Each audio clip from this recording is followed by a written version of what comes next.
Bendiciones, mis amados. Bueno, continuando con el tema que el Señor me ha dado en medio de esta pandemia.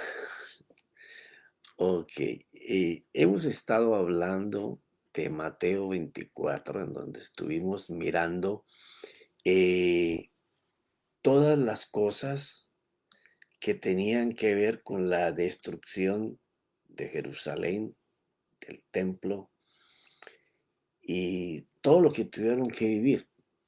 También comenzamos a mirar las señales que proseguían después de ese momento hasta la fecha. Y siempre les dije que anhelaríamos llegar al 25 porque era de gran bendición, Mateo 25. Porque Mateo 25 te enseña las cosas proféticas que están preparadas para este tiempo. Porque todo lo que concierne con la escritura está escrito en tiempos kairos de Dios, o sea, los tiempos de Dios. Y los tiempos de Dios son proféticos, preparados de antemano para que sus hijos los vivan. Y espero que sepas que eres hijo.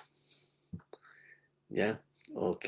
Entonces, eh, estuvimos mirando en Apocalipsis 6 el primer caballo, el segundo caballo, y ahora estamos en el tercer caballo negro que anda con una balanza. Y ya estuvimos explicando en capítulos anteriores los significados de esos versículos. Entonces entramos en Mateo 25. Mateo 25, el Señor comienza a hablar en parábolas proféticas. Primero nos dice que en este tiempo debemos discernir el tiempo que estamos viviendo y que es algo que Isaías profetizó, en donde el Señor dice: ¿acaso sabes? Disiernes el tiempo en que estás viviendo. ¿No estás dándote cuenta que estoy haciendo cosas nuevas?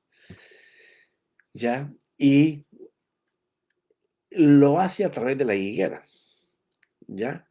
Para aquellos de aquel tiempo que conocían la productividad de la higuera, la vida de la higuera, pues era reconocer como se reconocía cuando una higuera estaba preparada para tener frutos verdes y frutos maduros. Y cuando la higuera no daba resultado, ¿qué se debía de hacer con ella? Después comenzó a hablar en el mismo capítulo 25 sobre el siervo fiel y el infiel en su obra. Y ya hablamos de eso también. Después habló de las 10 vírgenes, representando a aquellas mujeres, a la iglesia que está esperando que su Señor venga. Porque el anuncio es que debemos de esperarlo todos los días como si llegara ese día, pero no perdiendo de visión y de hacer todos los días lo que nos toca hacer, pero siempre estando velando, clamando por ese día y haciendo las cosas que nos tocan hacer en cada día. Entonces, después comienza a hablar de los talentos y es un hombre muy rico y escoge de sus siervos a 3 personas. Si las escogió era porque ellos caminaban con él y él les había enseñado cómo hacer el dinero. Porque lo peculiar en este hombre y en este tema que el Señor trata es que el hombre recoge donde no siembra. Y entonces toda la parábola habla de cómo este hombre no tenía ese esfuerzo de preparar la tierra, labrarla, sembrar, cuidarla y luego coger. No, el negocio de él era comprarle a todos los que preparaban y hacían que las plantas crecieran y las regaban y las cosechaban y luego tenían que cegar. Entonces era la habilidad de poder usar el trabajo de los demás para él poder comprar y hacer. Así era que él había hecho dinero. Entonces ya hablamos de los dos primeros siervos, claramente, que fueron diligentes, salieron inmediatamente a negociar con el dinero que él les había dado, según lo que ellos habían aprendido. Y no tiene que ser eso que salieron a hacer las mismas compras que él hacía, sino que lo que él les enseñó a hacer, ellos lo hicieron negociando a ese mismo nivel y pudieron duplicar el capital que el Señor les había dado. Pero llegando al tercero, el tercero habló y dijo: Señor, yo sabía que eres un hombre duro, que ciegas donde no siembras, lo que estábamos hablando ahora. O sea, él toma cosechas de donde ni siquiera preparó la tierra y recoges donde no esparciste, donde no sembró. Entonces, hablando de este siervo, que es diferente a los otros, que eran diligentes, fueron disciplinados, constantes, permanentes y trabajaron duro. ¿Por qué razón? Porque la gente piensa que echándose fresco usted va a conseguir economía. Y no es así. Toda la gente que alcanza niveles económicos fuertes es gente que trabaja. Disciplinados, ordenados, constantes, permanentes, amantes de lo que están haciendo. Son apasionados por lo que hacen y salen todos los días a conquistar, a hacer negocios. Y si estás en un trabajo igual, todos los días tú quieres superarte en tu trabajo, avanzar mucho más de lo que tú tienes, porque tus aspiraciones son otras que los demás que trabajan contigo posiblemente no las tengan. Entonces hay unas características que diseñan la gente de éxito de la gente que no está anhelando tener una economía solvente o abundante, sino que se conforman con lo poco que tienen y no hacen ningún esfuerzo. Si les llegan las cosas bien y si no les llega, también están igual. Entonces, ahí vemos dos grupos de personas, unos que desean conquistar y unos que son conformistas. Entonces, las características del uno y del otro son muy diferentes en su comportamiento de actuar. El uno está creyendo que puede hacer, ¿cierto? Tiene motivaciones, tiene pasión por lo que está haciendo. eh, es disciplinado, constante, permanente, siempre está esforzando, sale cada mañana pensando que va a avanzar, que va a ganar, está buscando cómo salir adelante. El otro no, el otro se conforma con vivir el día a día, esperando que le cambie la suerte, que le cambie la vida. Entonces, refiriéndonos a este hombre que enterró el talento, dice, aquí vemos una persona indecisa, por lo cual entra en dudas, porque su razón le grita que no podrá. Este es uno de los obstáculos en donde las personas se paralizan. O sea, yo sé que estamos en una cultura de una gente nueva que viene detrás de nosotros, que piensa completamente diferente en la manera de hacer. Nosotros hicimos muchas cosas y cuando digo nosotros me estoy refiriendo a gente de la edad de nosotros, 60, 70, 80 años. A nosotros nos tocó más manual hacer las cosas. Entonces, nos es difícil comprender la juventud de hoy porque no tienen ese, como ese gusanito que les pica para levantarse como nosotros bien temprano a trabajar y trabajar fuerte y duro, no. Hoy en día esta juventud o esta generación que viene eh, está usando más herramientas que nosotros o no conocimos o no conocemos y no usamos. Ellos usan más las herramientas de la mentalidad artificial. Y yo tengo testimonio aquí en mi propia familia, pero fuera tengo una cantidad de jóvenes que han alcanzado unos niveles económicos tremendos y no han trabajado como yo he trabajado 12, 13, 14 horas todos los días. Ya trabajan en menos tiempo y lo hacen.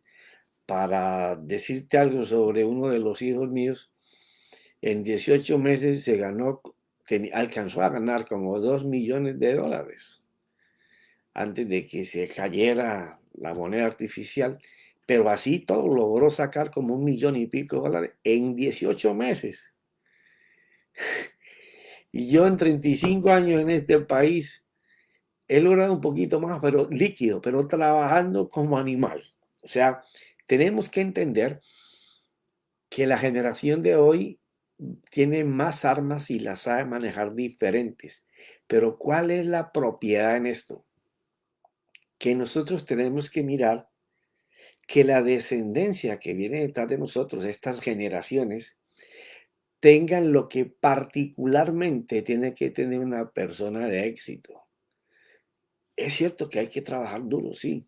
Posiblemente ellos trabajen de otra forma, pero hay que trabajar duro, disciplinado, constante, permanente, mirando el objetivo, teniendo motivaciones, creyendo que lo puedes alcanzar, ¿ya? Que si eres creyente hay ayuda divina y contactos divinos que Dios va a colocar en tu camino para que lo puedas lograr, pero tienes que estar motivado. Tienes que tener pensamiento de triunfo, de que sí puedes, no puedes tener duda, porque entonces no podrás formar esperanzas que te ayuden a salir adelante, porque las esperanzas son el motor que la fe necesita. O sea, una fe que no tiene esperanzas de que va a recibir cosas buenas, que Dios va a hacer cosas a su favor, es una fe que rápido se va a quebrar. Entonces, es bien importante estas características, bien sea que la generación de hoy trabaje menos tiempo que nosotros y haga más cosas que nosotros, que la generación antigua.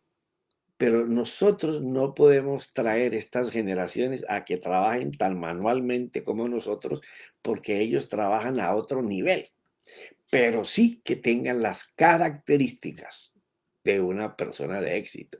Por ejemplo, esta persona de la que narra el Señor Jesús es una persona indecisa. O sea, el triunfo no está para los que están entre dos pensamientos, como dice Santiago. Ya, tiene que ser gente que está firme, enfocada en lo que tiene que hacer, en lo que sabe hacer. No pierde tiempo buscando cómo hacer cosas que no sabe hacer. O entra y las aprende para hacerlas o se enfoca en lo que él sabe hacer, ¿ya?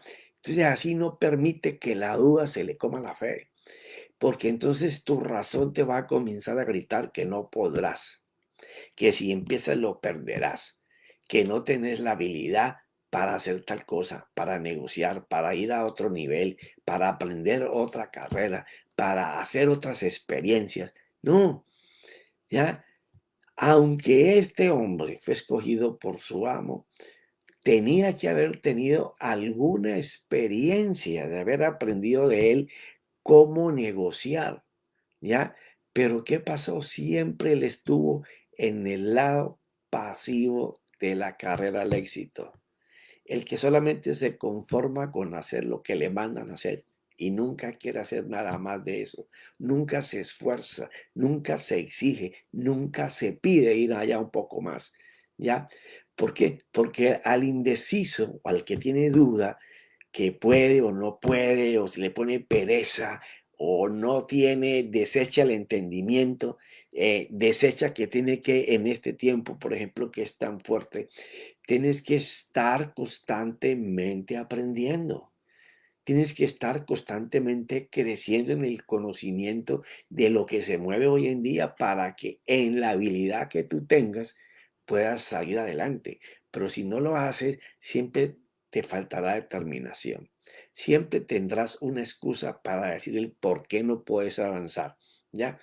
La mayoría de las personas le echan la culpa a no tener capital, Pero cuando tú miras, ahora con esta facilidad del internet, busca a los hombres más ricos y mira cómo empezaron, sin plata, solamente ideas, solamente palabras de que podían hacer algo y le pusieron el empeño.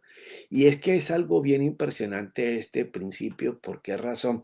Porque tan pronto usted se coloca en la fuerza de la fe, Dios empieza a enviarte los contactos divinos que tú necesitas para salir adelante. Siempre he compartido que si la habilidad que Dios te ha dado para hacer algo, tú estás constantemente haciéndola crecer, experimentándola y queriendo ir más adelante, como dice la Biblia en Proverbios, tu habilidad te llevará delante de los grandes. Pero si tú no lo practicas y no deseas perfeccionar tu habilidad, tú siempre tendrás necesidad. Entonces la determinación es muy importante delante de las situaciones que te quieren impedir que tú avances. Porque las decisiones en los momentos difíciles que tú tomes son los que van a marcar tu mañana. Si tú hoy te propones en vencer las dificultades y más si sabemos que tenemos a nuestro ayudador, no lejos, viviendo dentro de nosotros, el que nos va a hablar detrás del oído, de la oreja, para decirte, toma este paso. Pero claro, necesitamos intimidad con el Señor para que Él nos muestre los caminos, los senderos por los cuales tenemos que caminar para alcanzar lo que ya Él preparó de antemano antes de que el mundo fuera mundo para ti y para mí. Pero esas características las tenemos que estar vigilando. ¿Por qué razón? Porque si tú no estás motivado, si no tienes pasión por lo que estás haciendo, si tú no estás consagrado a eso, si no lo estás buscando en el día a día, tú no te puedes parar delante de las dificultades y pensar que no lo vas a lograr. No, si tú tienes motivación y pasión, tú tendrás actitud todos los días de salir a mejorar lo que sabes hacer, a perfeccionarlo más, porque estarás delante de los grandes y todo el mundo pagará por tu excelencia. Pero tu excelencia no pueden ser palabras. La fe no son palabras en la vida de un creyente o de un individuo. La fe se forma por las palabras, pero lo que de verdad enseña que tienes fe son tus hechos, o sea, las obras que produce lo que tú crees que puedes hacer y que Dios te ayuda, esas esperanzas que vienen de la palabra. Por eso es que es tan importante en algunos capítulos más, por cuestión de este individuo que sembró el talento, vamos a tener que hablar del Cristo, ¿ya? Porque todo lo que se esperaba en el Antiguo Testamento era la manifestación del Mesías, el Cristo, ¿ya? Porque Él era el que iba a traer la libertad. Por tal razón, el Cristo, para poder manifestarse en una persona, necesitó de Jesús. Pero Jesús fue igual que el Cristo antes de que el mundo fuera formado, porque el misterio que Pablo revela en Efesios y en Colosenses es el siguiente. ¿Qué le dijo Gabriel a María? Palabras. Las palabras de Dios son Cristo, el verbo de Dios. Si el Cristo no está dentro de ti, no forma tu ser interior, el sacrificio que nuestro Señor Jesús hizo no va a darte el empoderamiento que necesitas para poder salir adelante, ¿ya? Entonces, Jesús estaba en Cristo y Cristo estaba en Dios. Y cada vez que Dios hablaba, hablaba el Hijo, que es lo que Él llama a Cristo Jesús, ¿ya? Entonces, vamos a estar hablando de eso un poco, porque es bien importante que ese misterio sea revelado. ¿Por qué razón? No va a ser el conocimiento que tengamos de la Biblia lo que nos va a dar libertad, aunque la palabra la trae. Pero ¿qué es lo que pasa? es la palabra que se te revele. Si la palabra no se te revela, tu mente no va a tener cambios. Entonces, la manera de mirar la escritura, de meditar en ella, de reflexionar en ella, tiene que cambiar para que se nos manifieste Cristo, para que nuestra mente se desencajone o desaprenda lo mal aprendido para aprender la revelación de Cristo en este tiempo. Y no me canso de decirte, el Nuevo Testamento es la revelación del Antiguo Testamento. Si tú no puedes mirar en lo que Pablo escribe y en mucho de lo que el Señor Jesús dijo, él está revelando todo lo que el antiguo pacto anunciaba sobre lo que iba a pasar en profecía. El Nuevo Testamento es la manifestación de la profecía prometida en el Antiguo Testamento. Por eso es que esta persona que va y entierra esto estaba lleno de dudas, tenía temores, miedo a perder, no se sentía con la capacidad y la habilidad con experiencia y perfeccionada para triunfar como los otros dos. ¿Por qué? Porque la palabra, el Cristo, el verbo de Dios, no se le había revelado. Y ese es el misterio del que Pablo habla. Bueno, en Gálatas 3:20 escuchamos una palabra muy poderosa. Pero bueno, déjame no salirme el tema, pero lo vamos a estar mirando, ¿ya? Sí, en pocas palabras, aunque el mediador no fue uno, Dios es uno. ¿Por qué razón? Porque, bueno, es que me salgo de muy fácil. Me voy embriagando con la palabra y yo me salgo del tema muy fácil, ¿ya? O sea, esa manifestación de Dios Padre como Hijo y como Espíritu Santo tiene que ser muy claro para la iglesia, para poder entender el tiempo que se está viviendo. Ya, porque al indeciso, al que no tiene esa revelación, que es lo que le da la vida, la fuerza, la esperanza, la fe que funciona, siempre le faltará determinación delante de una situación, lo cual le impide tomar decisiones y tratar de caminar por fe. Y recuerda que la fe no son solamente palabras. Dice que la fe viene por el oír y el oír de Cristo. ¿Ya? Y ahí es donde está el detalle. La palabra, una vez que llega a ti, ella tiene que formar esperanza si es que creíste. Y entonces después viene a la confianza de que lo que la esperanza dice que te va a llegar, te va a llegar. ¿Ya? Entonces, el que no tiene esa vida con Cristo, con la palabra revelada, la palabra que se revela es la que va a hacer la fe en ti. La palabra que no se te revela es conocimiento que tú almacenas en tu memoria, pero la que se te revela que va a cambiar tu vida. Ya, este hombre, lleno de miedo, de temores, de que no tenía la habilidad para poder producir, aunque había caminado con su jefe por mucho tiempo, se apegó a cosas en su mente, porque este es el problema, dejar anidar la desesperanza, que es lo contrario a la esperanza, o sea, pensar que todo te va a salir malo, ¿ya?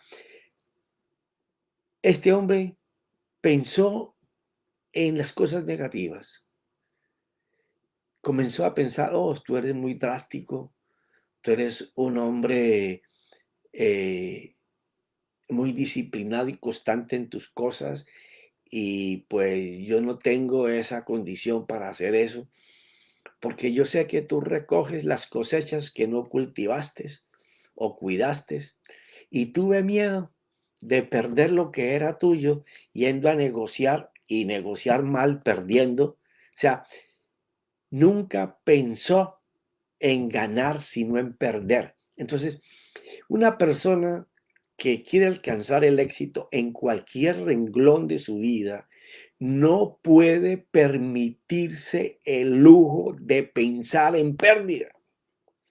Tiene que pensar desde que se levanta hasta que se acuesta que lo va a poder hacer, que lo va a alcanzar, que él no mira la dificultad, pero no la ignora, pero sabe que tiene que vencerla. Hermano, venza la dificultad del día.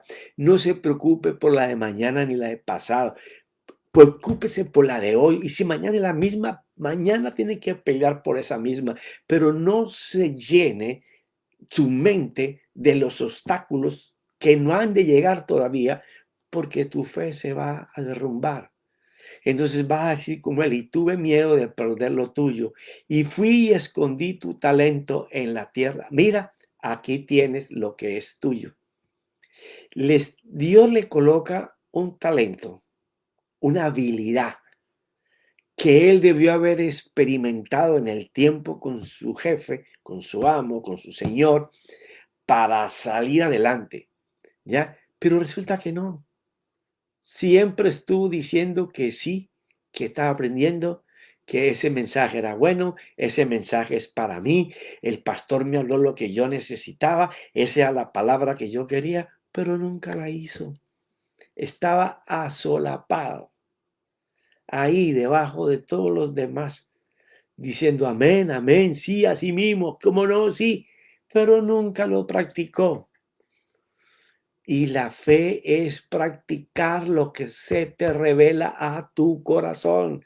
Y tu corazón es tu culto racional. Por eso Pablo decía que lo sacrificáramos para que cambiáramos la manera de pensar como el mundo piensa, el sistema del mundo, para pensar como Dios piensa que tú y yo somos. Pensar lo que Dios dice que tú y yo somos y lo que Dios dice que somos capaces de hacer y lo que Dios dice que nos va a ayudar. Esas son las cosas en las que tenemos que pensar permanentemente. Y mira cómo el Señor le respondió a este hombre que se manejó de esa forma. Siervo malo y perezoso. O sea, perdiste todo lo que te enseñé y fuera de eso no hiciste ningún esfuerzo por hacer lo que te mandé a hacer. Porque cuando Dios te manda a hacer algo es porque Dios sabe que tú lo puedes hacer.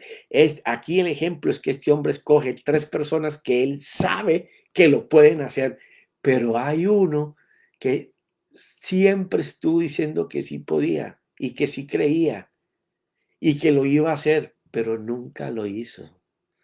Desobedeció al principio y el que desobedece al principio le va a ir mal. Uy, que no es que no me hables de maldición, no es que no es una maldición, es simplemente que tu decisión te ata a maldición. Dios no te va a poner en maldición, hijo o hermano. No, Dios te coloca en bendición, pero tu decisión te ata a la maldición, porque es malo y perezoso.